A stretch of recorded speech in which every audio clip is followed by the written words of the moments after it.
عامل واقعی زریاب کی محبت کے لیے اپنی پوری پرسنالٹی بدلنا چاہتا ہے یا پھر اس کے دل میں کوئی اور انسیکیورٹی چل رہی ہے؟ در نجات ایپیسوڈ 8 کا پرومو اسی سوال کو گہرا کر دیتا ہے۔ زریاب زامل کے بدلتے ہوئے رویے کی فکر کرتی ہے۔ وہ اسے سمجھاتی ہے کہ تم آخر کن ایکٹیویٹیز میں پڑ گئے ہو اور خود کو اتنا بدلنے کی کوشش کیوں کر رہے ہو، یہ سب تمہارے لیے ٹھیک نہیں ہے۔ تب زامل اپنے دل کی وہ بات کہہ دیتا ہے جو شاید زریاب نے کبھی ایکسپیکٹ بھی نہیں کی تھی۔ زامل کہتا ہے کہ وہ بھی ویسا بننا چاہتا ہے جیسا وہ لڑکا تھا جسے زریاب کی دادی نے پسند کیا تھا۔ وہ دیکھنا چاہتا ہے کہ اگر وہ بھی اسی طرح بن جائے تو کیا زریاب کی دادی اسے بھی پسند کریں گی، اور شاید زامل کے دل میں سب سے بڑا ڈر یہی ہے کہ کہیں زریاب کی دادی زریاب کو اس کے خلاف نہ بھٹکا دے اور اس لڑکے کے ساتھ زریاب کی سیٹنگ نہ کروا دے۔ لیکن زریاب اسے یقین دلاتی ہے کہ اس سے کوئی فرق نہیں پڑتا، وہ زامل سے محبت کرتی ہے اور ان دونوں کے درمیان کوئی نہیں آ سکتا۔ دادی کسی کو پسند کریں یا نہ کریں، انہیں اس بات کی پرواہ نہیں ہونی چاہیے۔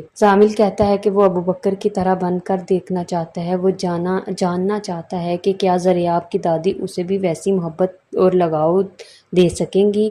دوسری طرف کہانی ابوبکر اور ہمنا کی ٹریک پر ایک بہت بڑا ایموشنل ٹویسٹ لیتی ہے۔ ابوبکر ماں خوشبخت سے کہتا ہے کہ اب وہ ہمنا کو واپس چھوڑنے جا رہا ہے اور اسے اس سچویشن کا حل مل گیا، لیکن خوشبخت کو ہمنا کے دل کی وہ سچائی نظر آ جاتی ہے جو شاید ابوبکر ابھی تک سمجھنے کے لیے تیار نہیں ہے۔ خوشبخت ہمنا کی ڈائری پڑھ لیتی ہے اور اسے آنکھوں کے سامنے یہ سچ آ جاتا ہے کہ ہمنا ابوبکر سے کتنی گہری محبت کرتی ہے۔ ایک ماں کا دل یہ دیکھ کر بھر آتا ہے، ایک لڑکی اس کے بیٹے سے اتنی محبت کرتی ہے، اور پھر خوشبخت ابوبکر سے ایک ایسا فیصلہ کرنے کو کہتی ہے جو پوری کہانی کا رخ بدل سکتا ہے۔ وہ ابوبکر سے کہتی ہے کہ تم ہمنا سے نکاح کر لو۔ جی ناظرین، کیا ابوبکر اس فیصلے میں اپنی ماں کا ساتھ دے پائے گا یا پھر وہ ہمنا کو واپس چھوڑ آئے گا اپنے ڈرائیور کی عزت سمجھ کر؟